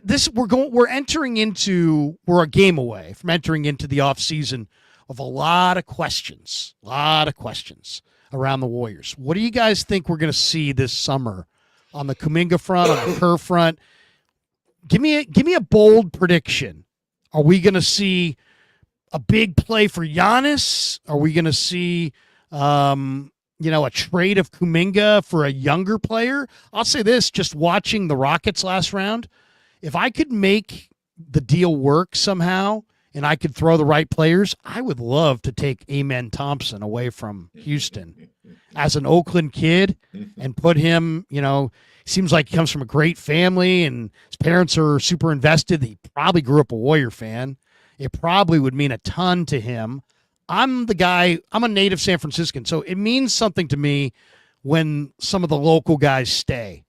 And maybe that's an angle that I like. But, yeah, if I could move Kuminga and find a way to get that kid, that's a young player I would love to see as the next face. But what do you guys see with Kuminga? What do you guys see with Kerr? What do you guys see with this offseason ahead? First of all, I have a great deal of respect for Steve Kerr. I think he's a brilliant coach. But I would have more respect for him if he publicly said, you know what, in retrospect, I screwed this thing up. I should have been more empathetic towards Jonathan Kuminga. I should have tried harder to find a way to create an environment where this young man could be successful, because in the totality of his career, that has not happened. And now I look at it's like, if you have a girlfriend, particularly when you're young and you don't have counseling, whatever, but if you have a girlfriend who cheats on you, it's a done deal, man. I mean, you might still love her, you might kind of play around, but if there's any distance, if you can't get it out of your system, both of you need to go on and live your separate lives. That's where I think Jonathan Kuminga and Kerr is, even though they try to act like it's not like that. I mean, that trust factor, I don't think is ever going to quite be there again. So I would love to see him commandeer, sign and trade, go off to Brooklyn or somewhere, go to Washington, average 20 points. The Warriors get the 6th pick and another player. And Kerr, if he's going to be here, I think Kerr's going to be here. I think he likes coaching. He can start to reestablish a relationship or a process with a younger player. Because I think the Kuminga thing is cooked. Unless Lacob steps in and says, you know what? Kuminga's going to be here, and this is how it's going to be. And then that puts Kerr in a situation where he's like, well, I'm not going to not be my authentic self and have to look over my shoulder. So there are a lot of different variables, but I think the most streamlined is Kuminga, sign and trade, go somewhere else. The Warriors get a high pick and maybe get a player in return. What do you think of this one? Kuz 1998, sign and trade Kuminga with Draymond and picks to the Bucks for Giannis. It seems like the Bucks probably could do better. Yeah, they could do better. I had that in my mind too earlier today. I thought that same thing, but I think the Warriors probably could come up with about the third best package. I think Houston has a very good package they could put together. And San Antonio with that 2nd pick, they might be able to use something there. But I think Houston probably has the best shot. It's kind of interesting now that the West is getting, Flag and probably the kid from the East. Rutgers? Rutgers, yeah. Rutgers he's probably going to. He'd probably be the 2nd pick. Well, there's two. Aren't there two guys from Rutgers? Yeah. Ron Harper's son is Asa. slated. Ron Harper's son is slated to go number 2. 6'6" point guard, really, really good player. And then you have Ace Bailey, who's Ace a Bailey. 6'10" kid who's like Kevin Durant. He's going to be in the top 3, top 4 as well. So, yeah, man. Is there a player? Is there a player that you love in this draft, Frank? I know it's early, and I don't know how many of these guys you've actually taken time watching, but I mean, outside of the guys who are going like 1, 2, 3, is there anybody in the body of this draft that you think, man, really like that kid? Because I got a couple guys that I kind of like. I like some of these second round guys.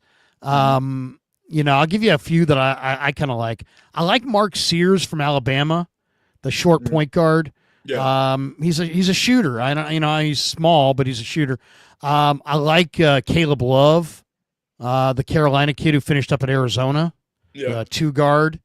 When I saw Michigan in the tournament, I like that Vladislav Golden, the gigantic 7'1" center.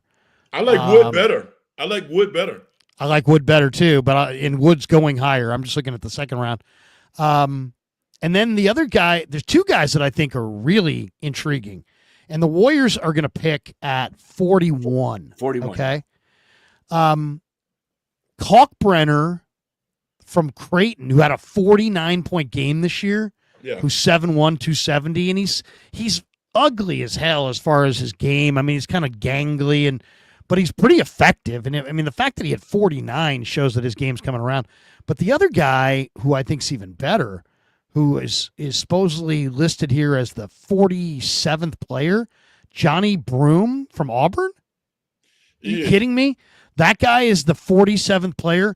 The Warriors should do everything in their power to get that Auburn center, Johnny Broome. If he's at 47 and the Warriors pick at 41, they should absolutely try to make sure they get this guy Broome. Did you see Broome at all? If he's from Tampa, he's a Tampa kid. He's from Plant City, Florida. He went to Tampa Catholic.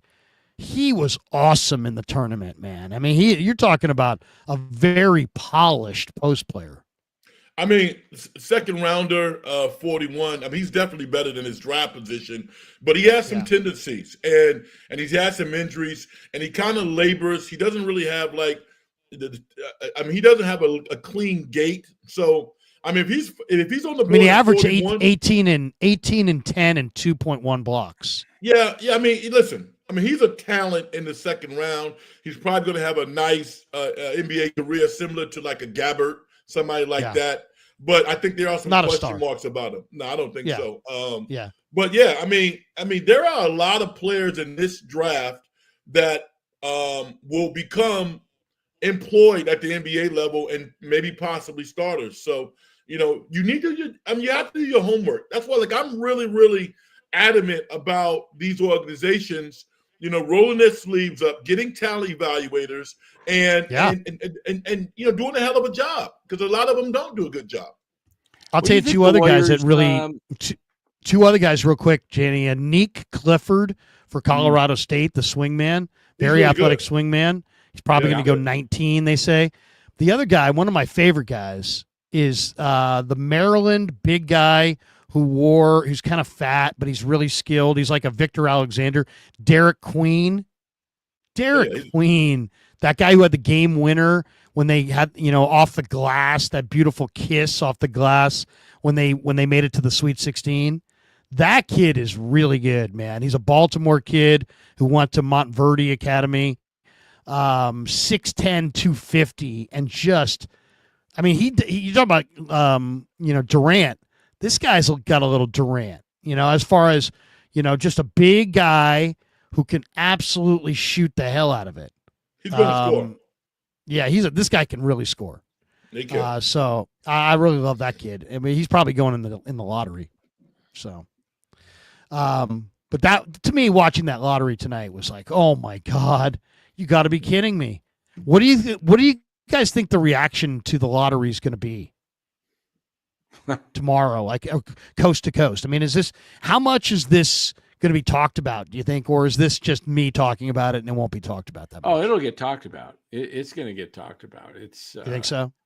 Yeah, I mean, it's gonna be a thing. Yeah, I don't know. I was looking at this thing with the Warriors, and I'm thinking, to me, that there's a lot of needs that this team really has. One is shooters. I'd love to see him get that Walter Clayton. He'll be gone late. Oh, late yeah. For If Florida? they could, if they could trade up and get that kid, he reminds me of Clay a little bit, but he's got even a little bit more. He reminds me of a younger Clay before Clay got hurt. Guy could shoot, and he's got that moxie. He just plays the game. He knows he's a good player, not a great defender, but he's a great shooter and scorer. And the other thing I think they need to look at, there's a point guard out of Alabama, I believe, and one at Sears. Auburn. Mark Sears. Yeah, Mark Sears in the tournament. He reminds me. He reminds me of a little bit of Jalen Brunson. I mean, I'm not saying he's Jalen Brunson. Brunson's got tons of game, and Brunson probably had better pedigree. But Sears has got, I would say, he kind of reminds me of who was that short guard who had God, what was his name a few years ago? Real short guard, never made it, but he had like 42-inch vertical, and he was like a 5'10" guard, but he never made it. But he's kind of reminds me of I think he's going to make it. I like him a lot. I like somebody in the chat said Daniel Gafford with Dallas is a free agent. That's a guy that they could maybe get to be a kind of a center. They really don't have a true center. They need a point guard, a backup point guard, really strong. I mean, Pods is your backup point guard. He starts because Steph's not, but he's not a guy. They don't really have any ball handlers. No, he starts because Kerr loves him. That's why he starts. I guess so, yeah. That's why he starts. But I do think, a center that can bang with guys. I mean, get on the boards. I mean, the thing about Post, he's a shooter, but he's not a rim protector. What's an ideal piece? Like if you have Kuminga, he's got some value. He's probably going to go somewhere in a sign and trade. There's a lot of talk about Brooklyn really wanting him. Like Cam Johnson, maybe? Yeah, I mean, a lot of people want more than Cam Johnson for a Kuminga. I would love Cam Johnson. I think he's what I'm talking about, right? He's a skilled player who can come in and contribute right away. He's going to knock down shots and make them a more explosive offensive team. He'll be a more consistent player than Kuminga, but he's nowhere close to the athlete. And Kuminga would thrive in Brooklyn, and Brooklyn would wind up probably winning that trade. I really believe that. But if you could turn Kuminga into somebody that's in the league or in this draft, what piece, if you're the Warriors, do you want to turn Kuminga into? Is there a player that fits? Because Draymond's going to be here, Steph's going to be here, and Jimmy's going to be here. I'll tell you a guy that Steve Kerr would love. Who? Because he played him in the Olympics a lot. Devin Booker. Phoenix. Because Phoenix is going to get blown up. It has to get nowhere. He just signed an extension for $200+ million. He's also driving down the street in Arizona, like giving kids money at like lemonade stands and stuff. If they traded that guy, I mean, that would be like. Yeah, I don't know what KD's going somewhere. I think so too. And I don't know what that's going to leave with Phoenix. What do you think of this one? Giannis to the Lakers. Oh God, please no. I mean, they don't have the. Yeah. That's a pretty obvious gateway. But Milwaukee's not going to take pennies on the dollar. I mean, the Lakers just don't have the assets. They don't have the. It's probably Houston. I would say is a favorite. Maybe San Antonio with that second pick if they can put some other stuff together, and plus San Antonio can give them, draft picks. But what do you think of Kuminga to like a team like Sacramento? If you could get Keegan Murray in a package coming back. Because Keegan Murray at least is a skilled player, and it seems like that's what Kerr really, his beef with Kuminga is that he's not that skilled, and that, Sacramento would be getting a great athlete. They'd be starting over again. It seems like they love starting over and over and over. What do you think? Would you make that trade, or what else would you want from them? Keon Ellis or something, or Is there another king that you could throw in there that would make sense? I've always liked Malik Monk. He makes $17 million. There's no way that's happening. Valanciunas makes $9 million. He might be able to help them. Valanciunas. Well, if you paired him, Right. with Murray. I don't know. I mean, I'm just kind of wondering. Like, Keegan Murray's 24. He's 6'8". He's got a nice outside shot. Seems like he might be able to coexist with what they have. I don't know. I think at some point we gotta have a real conversation around getting Draymond off the center position. If even if he's coming off the bench or he's still playing power forward, it's clear that the Warriors need to get a player who can play defense, maybe not as well as Draymond, but defense at a high level who is much bigger. You know what I'm saying? Because Draymond at this stage, he can't do it anymore. The league is changing. It's getting bigger. And, leaning on guys who are 5 inches taller than he is at this point in his career, that's a loser. He can't do it. So they need to get a big guy who can play. Maybe less intelligence in terms of basketball IQ. So like a Gapper, I don't know if he's the perfect fit. He's probably not. But the Warriors need a big guy, man. You got to invest in a couple big guys. You look at Memphis. Memphis took Edey, and a lot of people laughed, but he's played. Yeah, he's played pretty well. And it seems like what do you think of the Duke gigantic 7'2" guy, Maluk? I like him. Yeah, he's coming out. You'd have to trade up to get him, but he's interesting. There's a guy that put together a complete 2-round full mock draft already, every pick on ESPN. It was trying to see who it was. Oh, Jonathan Givony. Yeah. What does he have? Yeah. He has the Warriors at 41. He's pretty smart. Let me pull. He's got the Warriors taking Yannick Konen. Yannick Konen-Niedenhauser, center from Penn State. At what pick? At 41? 41, yeah.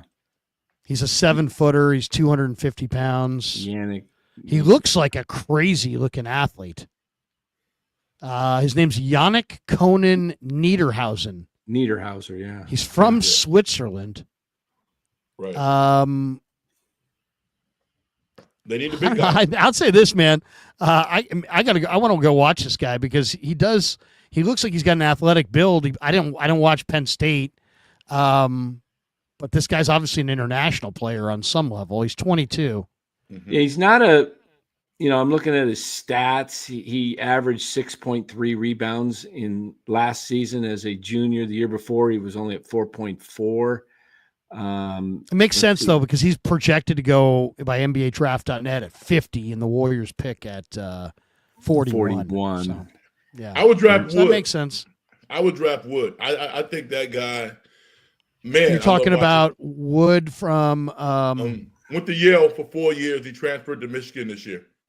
He's kind of a gigantic looking Irish guy. Yes, but he's a 7-foot point guard. With he's got skill though. He has point guard skills. Yeah, he does. I like him. He might not be coming out. Wolf. Yes. You call him Wood. Yeah, I made a mistake. Yeah, Wolf. Danny Wolf. That's it. Danny Wolf. Really good. Yeah, they have Danny Wolf going 36 in round 2, just like 5 picks in front of the Warriors. They list him at 6'11", 250. I liked the way he played in the tournament. They compared him to Mo Wagner. They call him a jack of all trades offensively. He has guard skills paired with a center's build. Yeah, he does. Which is good. Guard skills are always a good thing. That is always a good thing. Some people say he's a polarizing player, but yeah, that's an interesting player. I will say this. I do have what I've gotten from the Warriors in the last year is that I have more confidence in them than I like. I kind of think Dunleavy's pretty good.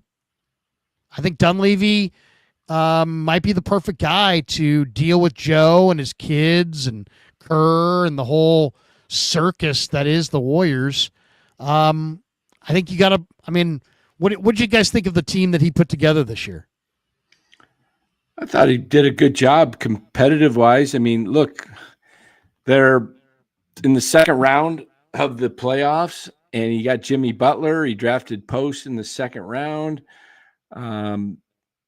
He was able to bring in Heald and a couple other guys, and I thought it was a great trade. Wiggins only having to give up Wiggins, may be able to get Wiggins back. What about that? What would you think of a sign and trade? I heard Rye mentioned it. A sign and trade with Miami for Kuminga, bringing Wiggins back. Is that a no? No. I don't want to bring Wiggins back. I mean, my goodness. I mean, I thought he played. How much uninspired basketball are you going to force on Warrior fans of from Andrew Wiggins? I mean, he's an enormous talent. We know that it's in there, but we also kind of know that personality-wise, he's an easygoing, laid-back, kind of fit-in kind of a guy. And that, over the course of the long haul, makes him popular with his teammates, but I don't know that that's what they need. Yeah. That ship is sailed. Yeah. I mean, I'm just wondering if he fit in more as a third, fourth guy option. I think he would fit in. His skill set fits better than Kuminga's for sure. Yeah. But I don't think, I think you got to go forward. If you go back, I mean, it would be one thing if Wiggins was an all-time great or some incredible lifelong Warrior, and we just the fans, everybody was clamoring for him to return, but he had a pretty lengthy run here. Right. I don't know. I think we need to start to look at the marketing acquisition again, because I think that this is kind of a gut punch for Utah, and I don't think he fits there anymore. He's a really talented player, particularly under contract at this point, along with the Jimmy Butler, and you still got Draymond. He's 7 foot. He's a definite scorer, and I don't think he's going to really elevate Utah. You're talking about marking him? Yes. Yeah, talking about Larry Markkinen. He's tradable now because he's past that deadline. Yeah. Yeah, I think the Warriors should really take a look at how he could potentially fit, because they're going to have to pay Kuminga or not. But with a sign and trade, from Utah's perspective, they need to get serious and get young and start developing players. Larry Marketing he's already established, and he wants to win probably at this point. He would take a lot of pressure off Draymond and Jimmy Butler and Stephen Curry. So, I think he's very valuable. I think they should look at him. Yeah. Only question is, how would you get him? It would have to be a sign and trade involving Kuminga. Because he makes $42 million. Kuminga makes $7 million. But yeah, how about this? How about Kuminga and Pod? Can you group players on a sign and trade? Yeah. How about Kuminga and Pods in a sign and trade for Markkinen? Yeah, you can do that. I'd do that right now. I really would. Yeah. Yep, that would be a good especially deal. After watching Pods' limitations. Yes. He's got limitations. To me, if you said, give me one thought on Pods, I'd say trade bait. Would you do it if Danny Ainge held out for a number one, because he's always wanting picks? Warriors don't have a number one. Oh, in the future. One. If they say, because Danny Ainge is trying to collect. He's always. You can't trade consecutive number one, so I don't think it has to be the every other year. You can't trade. Yeah, it wouldn't. They don't have a one for this year, but they could trade a future. I probably would do it, Danny, if that's the question. Like a 28, a 20. Yeah. I mean, just getting a young big like Markkinen who's got scoring ability. I think he's a guy that absolutely would fit in beautifully around what they have. Right? Yeah, I mean, he would stretch the floor. He would give them some size, some strength, some brute force, and he blends perfectly with Draymond. He's enough of an offensive threat to help shoulder the load and take some of that off Steph. In fact, I'll go further. I think Lauri Markkinen might be the kind of player that they need to have if they want a chance to win a title. I don't know that they can. They're going to need to find whoever they add. There's going to have to be able to score. Mm-hmm. And have to give Golden State something they don't have. So a guy like Markkinen makes a lot of sense. Is there a nuclear option on this team in the offseason. What do you mean by that? Yeah, what do you Where mean by they that? trade, a Draymond. I don't think Steph's going anywhere, but where they say, you know what? Draymond's kind of run its course. We get to the playoffs every year, and he's controversial, and it affects us. And we lose. I think there's a better chance of them moving Jimmy Butler than Draymond. Interesting. And I think they love Jimmy could. Butler. I think they love Jimmy Butler, but I do get the sense that they might trade Jimmy Butler if they could get a Giannis. I don't know if they could. I doubt they could. What other big names are going to be out there besides Giannis? Is there another KD? Zion deloading. I don't see KD coming back. Zion is out there. Zion, I do see coming in because he's got Duffy as his agent. Right. And Duffy's local. What do you think of Zion, Frank? What do you guys think of Zion? I think he's awesome. I think he's a top 15 talent in the NBA, and in the right environment, he could be a perennial all-star. I just think he's lacking leadership and just environment. Geography matters. Stuck in New Orleans, terrible. Yeah, I'll tell you this too. I would be intrigued. I'd be intrigued to trade for Williamson. Why? Because to me, New Orleans has a couple of players that I think you might be able to get that are beneath the radar players that are really good. I'm a huge Trey Murphy fan. I don't know that he's gettable, but Jordan Hawkins from Connecticut, liked him. Oh, yeah, like him. The big guy, is it from UCLA? Yves Misi, or where was he from? Yeah, he's from UCLA. UCLA. He's no. He's Mississippi? From Baylor, yeah. But I mean, you're talking about a 7-footer who can really block shots and get up and down the floor. There's some interesting players on that team that you might be able to throw into that mix as well. So Zion would make a lot of sense. I'm sure Duffy would love to have him with the Warriors. Do you think he's going to ever amount to anything, or do you think he's always going to have like foot problems because of the weight? Not in New Orleans. I think there's a chance. He's at a tipping point now because he's still young enough that he can kind of take control of his body mentally. But if he just kind of labors in the same environment, they just fired the general manager, the coach is kind of teetering. If I'm New Orleans, I cut bait and just realize that we failed and try to get some value for him and just accept the fact that he could become a superstar somewhere else. But I don't think it's going to happen in New Orleans because I just don't think the geography is right. I don't think the environment is right for him to be around the type of individuals who's going to expose him to something that he's never seen before. We're an hour and 37 minutes in, and it's 11:52. We're going to end at midnight, so we're only got 8 minutes. Let me hit these supers, and then we'll get our final thoughts. Michael says, Giannis is a pipe dream this offseason. He doesn't want to play 1 year with Steph. Package pods, Kuminga for LaMelo Ball. Warriors need another scorer. I don't like it. You don't like that? No. LaMelo hasn't played very much. That would be my concern. MSQ, thoughts on the Mavs winning the lottery? Yeah, well, I think it's rigged. That's what I think. Dominic Senna, are you and Cy no longer on speaking terms? It's crazy. This is all over Steve Kerr. No comment on that. MSQ said, Mavs trade Luka. They get the number 1 pick. Kings trade Fox to San Antonio. They lose their first for 2025, and San Antonio gets 2 and 14. Make it make sense. Better days. Yeah, I mean, to be a Kings fan, I mean, what can you say? My brother's a Kings fan. It's like getting kicked in the stomach every day. POV Plumber didn't catch last stream. What happened to Cy? I don't know. Meltdown. Christopher Shin, bring in Giannis next year. Build around him. Mark Graves, refreshing tonight. Nobody's interrupting each other. Mark, you don't know basketball. That's why you don't know basketball. You'll never make it on this stream.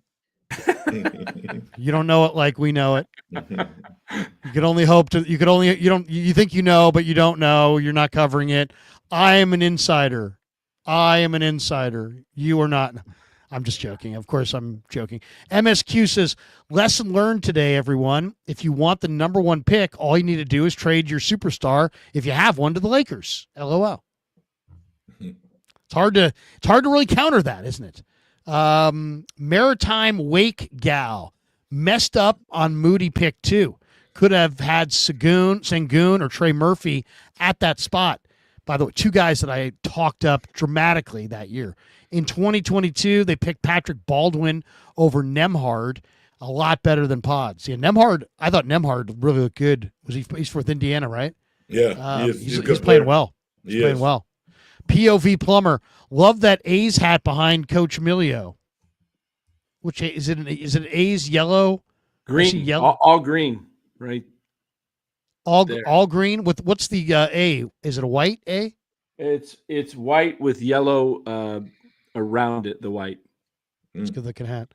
6-minute abs. NBA is still rigged. 2002 Kings got effed. Gosh, never let that one go. MSQ Murray and Jonas Valanciunas for Kuminga, Looney, and a pick swap. Would you make that trade? Which Murray's he talking about? Keegan. Oh, Keegan. Okay, I was thinking Javante Murray. Okay. I don't know if I do need to do a pick swap. To me, that would be a fair trade. Kuminga and Looney for Murray and Jonas Valanciunas. All right. That's it for all the supers. Guys, final thoughts on this one. Warriors get the win. Minnesota gets the win, and I don't know that the Warriors are going to get another win. It just doesn't look good for them. We'll see. I mean, we'll be rooting for them. But, man, it just seemed like the Warriors really needed guys like Brandin Podziemski and Jimmy Butler. And, the guys that they have that can score the basketball from time to time, they needed all those guys to all score, and really they didn't. And I don't know if they can't. Jimmy's getting older. Pods is not that great. What do you think? Did the Warriors fall short tonight because, of Jimmy Butler, because of Pods? If you had to say the guy that you would blame for the Warriors falling short tonight, who are you blaming?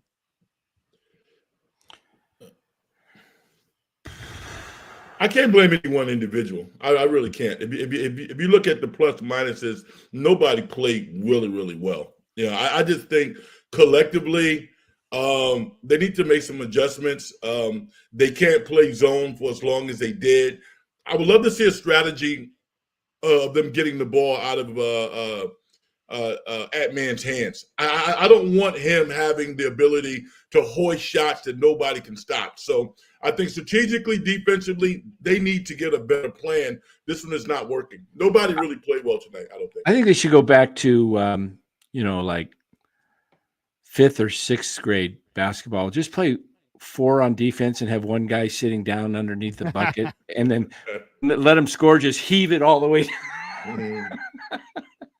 No, strategy is a go ahead. Can I tell you my 6th grade championship game story from 1990? I'm coaching basketball at my grammar school, 5th grade. We get into the city championship at Mission Dolores. You ever been to the Mission Dolores, Jim? I have not. Okay. They cook Mama Celeste pizza in the kitchen there on the toaster oven, and when they burn it, the smell is just everywhere in this gym, and you can smell burnt Mama Celeste pizza. I can distinctly remember it. Mm-hmm. We get down in the end of this game. There's like 19 seconds left in the game, and they're up by 1. And we inbound the ball in the backcourt, and I designed a play where my 2 best players, one was inbounding the ball and the other was catching the inbound. And I basically had all my guys on the perimeter, and I just told these guys, just drive the middle. I told the first guy, you drive all the way in and go for the layup. If you get stopped, flip it back to the other guy who's going to be trailing right behind you and let him shoot it. Okay? And that will be our shot. 19 seconds left. Inbound the ball in the backcourt. Everybody's perfect. I got two guys standing on the flanks at half court. I got one guy in the corner. So the other three guys are spread out perfectly. They inbound the ball. My guy's dribbling up the court, and my trailer is following. Everything's working beautiful. And the other coach fouled my sixth grader.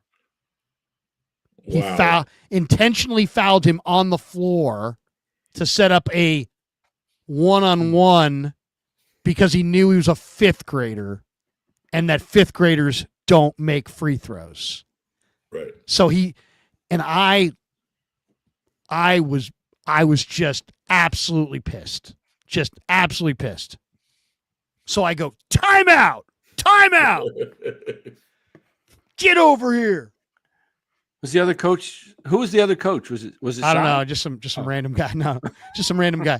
But I shot him a glare like, you couldn't just let us take the final shot, and if we made it, we win, and if we miss it, you win. You had to foul us and go to the line. I gave him that look like, really? You want to win that bad? You're going to send a fifth grader to the foul line? And he fouled him with only 3 seconds left. So he fouled him kind of late. So I called the timeout. And, you got to sell it.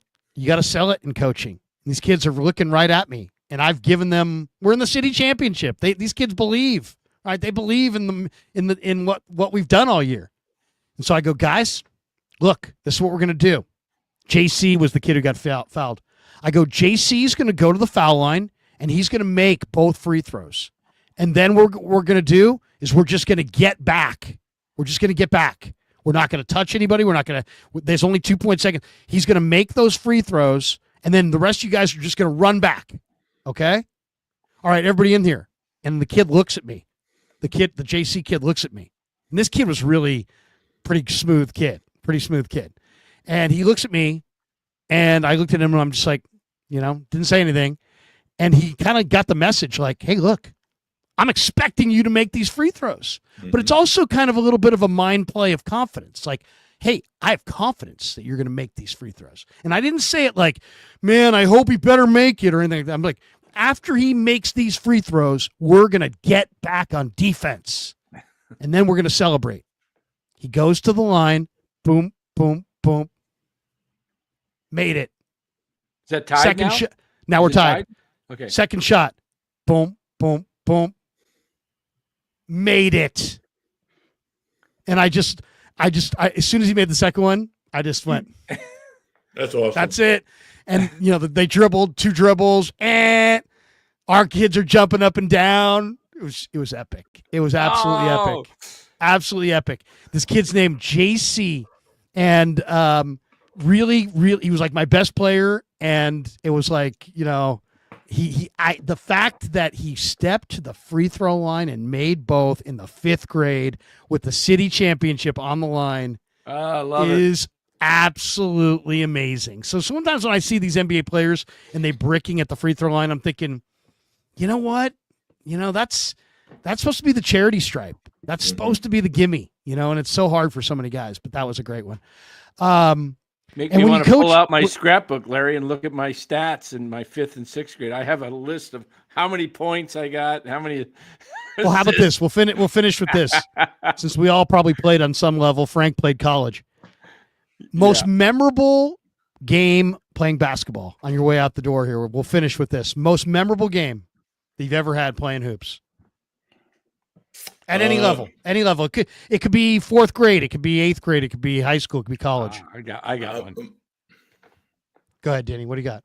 That was my sophomore year in high school, and I was on the bench for this coach only liked to play like 6 guys, and the point guard, who I was the starter my freshman year, he became the starter over me, and he didn't show up to practice over Christmas break because he was getting high and whatever he was doing. He just didn't show up.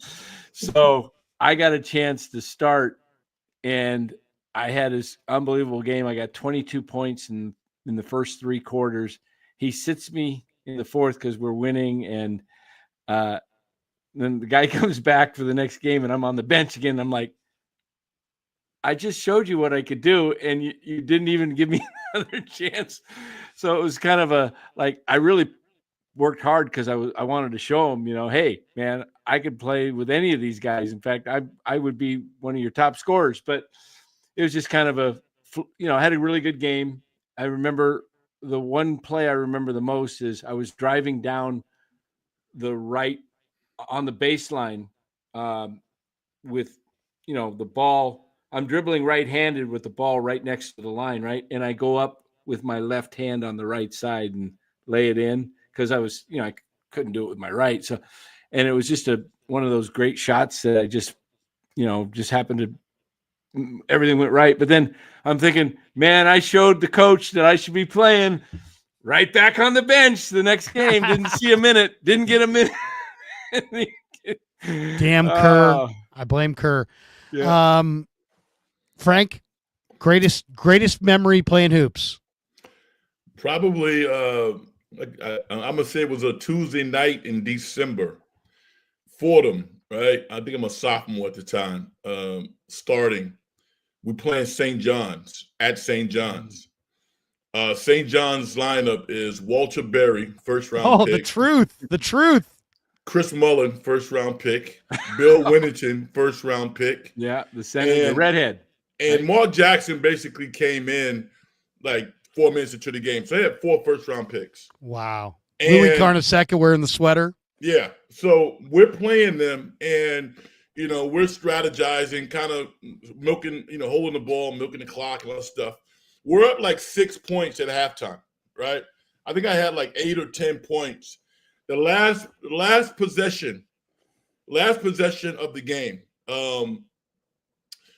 like 10 seconds ago or whatever the case, a guy on my team, Steve Samuels, goes to the baseline, shoots a jump shot, right? It kind of skims the rim, goes over to the other side. I jump up, get the offensive rebound, throw up a jump hook. Bill Winnington blocks my shot. The game is over. We lose by 1 point, like 48-47. There's gosh. I think the spread might have been like 20 or something like that. So, yeah, I had the opportunity to be. You have a hero and you have a GOAT. And Bill Winnington, I sometimes laugh about it when we see each other. But that was a historic moment. It really was. So, Chris Mullen, for some of you younger guys, don't realize that Chris Mullen in college was probably more recognizable than 90% of the New York Knicks. He was today. More people would recognize Chris Mullen walking down the streets of New York at that point than would recognize probably Josh Hart. I don't think people really understand. As beloved as Chris Mullen is in the Bay Area, he's like Robert De Niro in New York, man. Right. I mean, like the first 5 years of his career was like every year was like, are the Warriors going to trade him back to New York? Man, remember that? It was like every year. It's like, is this the year the Warriors trade Mully back to New York? And then eventually, he overcame his drinking and got to a great place. And all of a sudden, I becoming friends with Chris through the years. And man, I mean, he's one of my favorite people ever in any walk of life, in sports, out of sports, because he's got a soul. He's got a true soul. He is Chris is one of the greatest people I've ever met. And I really feel like Chris Mullen cares about me. And I don't see him that much, but I really feel like, he cares about me. He's a good guy. I mean, he's a true loyal friend. But what a spectacular basketball player he was. And to see what he became as a pro. I mean, amazing. You don't see high school kids who, you have fans. He was not he was a hero. Yeah. Mully was a hero. And I think he was a hero because if you know him a little bit, you obviously know him a lot closer than I do. I'm cool with Mully. But Mully was one of those guys who could have gone in a lot of different directions, but he decided to be among the people. I mean, his friends are, it's literally like a tapestry of humanity. Yeah. You know what I'm saying? This dude has, I mean, he's loved imagine being loved in every hood. It's almost, but he is. He's that type of guy. Yeah. Oh, he's a very special human being who, there's a lot of you know better than anybody, but there's a lot of New York in Chris Mullin in every aspect of his life. So Mully's one of my favorite people. I love talking to Chris Mullin. My brother Steve, he played at a game. He played at Hawaii Hilo, and they played the Runnin' Rebels team in 76, 77 that went to the Final Four. They had Reggie Theus, Sudden Sam Smith. I'm trying to think of some of the other guys they had on the team, but they lost to UNLV 164 to 111. And if you know anything about playing in Hawaii, the officials in Hawaii, it's like they're giving all the calls to the Hawaii teams, and and these guys were just getting blitzed, and they were trying to help them out, and they got. Steve said it was like a volleyball game on the boards. They were just any miss just kept getting tipped in. Those guys were just just ran them right off the floor. I'll give you my basketball moment. I didn't play college. I only played in high school, but my greatest memory, definitely when I think about it, came in the 5th grade, because really close, grew up in a really close family, but my grandparents, for whatever reason, like, it was never a priority for my grandparents to ever come to a game.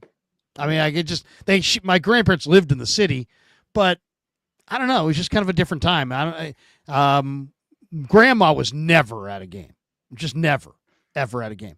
But we're playing at my grandmother lived in Visitation Valley, and we're playing in the Excelsior at what the heck is it? That gym in the Excelsior where the walls are 1 foot out of bounds. I mean, you can literally touch out of bounds. Yeah.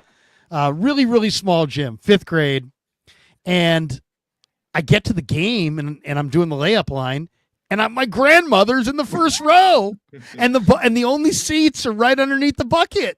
She's like, Larry, how are you? Come give grandma a kiss. I'm like, literally, I do my layups. I'm going over, give her a kiss. She hands me a roll of Lifesavers. I'm like, I don't have any pockets. I'm just going to hold Lifesavers. I go, Grandma, how about after the game? So I hand her back the Lifesavers. And I remember my coach was like, saw me give my grandmother a kiss. He's like, "Oh, your grandmother's here," and then he took such an interest in it.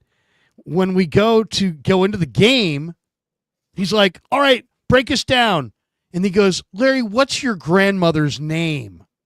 And I'm like, "What?" So I'm like, "She's an Italian immigrant. Her name is Benedetta." And this guy made us break our huddle down with Benedetta, which nobody could understand what the heck that meant. My grandmother gave us a kind of a weird look. I kind of waved. It was one of those games where it meant a lot to me to play in front of grandma. I mean, because when my grandma would come over for dinner, my dad would be like, "Sit down and tell grandma about your most recent game," and she'd be like, "Oh, I want to hear." So this is like the first game she seeing me play. And I just got like super jazzed. And I wound up scoring 25 points in the game in the 5th grade. 23 for our team, 2 on a breakaway where I lost sight of which direction I was going, and I scored 2 for the other team. So I scored 23 for our team, 2 for the other team. We wound up winning. And I can just remember, just, my grandmother was like, "Oh, I didn't realize you're a good player." And at that point, what your grandmother thinks, it just means everything. I can remember that so distinctly. I remember being happy about that for like a month, like walking around. Grandma saw me have 25. It's like 2 points for the opposing team. Points. It's 2 points Jim for the other team. Marshall. He's picked up the ball. He's running the wrong way. It was a Jim jump Marshall. ball. It was a jump ball that got tipped to me. And I'm like, hey, nobody's guarding me. Well, because I was going the wrong way. But there you go. Do you remember your plus minus? Mark Graves wants to know what your plus minus was. I don't know what my plus minus was, but it was a tiny little gym in the Excelsior. And Epiphany. Have you ever heard of the school Epiphany in the Excelsior? It's right by Krueger Amazon Park in the city. Anyway, Epiphany had a tiny little gym, and I played there like 6 or 7 times after that. And I remember thinking, I love this gym. I light this place up, but it was pretty tight. It was a pretty tightly cropped gym for sure. All right. Hey, by the way, Larry, go ahead. Trade of Zion, it would work. You could do. You could trade for Zion. Zion's making about $36 million. You could sign Kuminga for 30-ish, and then you could add someone like Pods, and maybe you could throw somebody else in and try and get Jordan Hawkins and Zion. That would reshape the team. You'd get a shooter in Hawkins, you'd get a bruiser in Zion down low, and then if you signed like a Gafford and Steven Adams in the offseason for center and backup center, now you're building a basketball team again. Seriously, I do feel good about Dunleavy. I also kind of feel good, guys, that the Warriors have some assets here. They didn't win this year, but I'll say this. I know a lot of people think, oh, well, this is going to be the team for the next year. I think you're going to see several moves here. I really do. I think Pods is going to move. I think there's a couple guys because there's guys that have value. Also, Jimmy Butler, I'm sure, has strong opinions. I'm sure Steph and Draymond do as well. And odds are they probably are going to wind up moving Kuminga. I could see them moving Moody. I could see them moving Pods. There's some interesting potential moves out there on the board this year. So I think they're going to be active, but I think you're going to see like 5 or 6 or 7 new players. I don't think it's going to be like it's the same team except for one guy. I don't think so. I think we're going to see heavy turnover here. I would love to see DeAnthony Milton come back on a cheap deal. He was so good at the beginning. Yeah. And he looked like he was a key guy. Yeah. And then he got hurt and they had to move him. Good player. Yeah, he is. Yeah. Yep. All right, that's going to do it for us. Thanks to our sponsors, Pig and a Pickle. Thanks to Claudaddy Arcades. Thanks to Sharp Corner Sports Cards and Collectibles. The links are in the description for all of our sponsors. We appreciate every single one of them. Thanks to you guys. Have a great night, everybody, and we'll see you tomorrow. Thanks for another great stream from the fellas. And we'll do it again. Warriors go. Game 5 is set for Wednesday night. And let's see what time that is. That is being played. You guys up for maybe a Wednesday nighter? Yeah. Wednesday night, 6:30 our time. So probably about 9:00. It'll be ended. Yeah, right around. Sounds 9-ish. good. Maybe we'll do something Wednesday. For Danny and Frank, I'm Larry. Have a great night, everybody. Peace. Yeah, never met a man I've been scared of. Careful.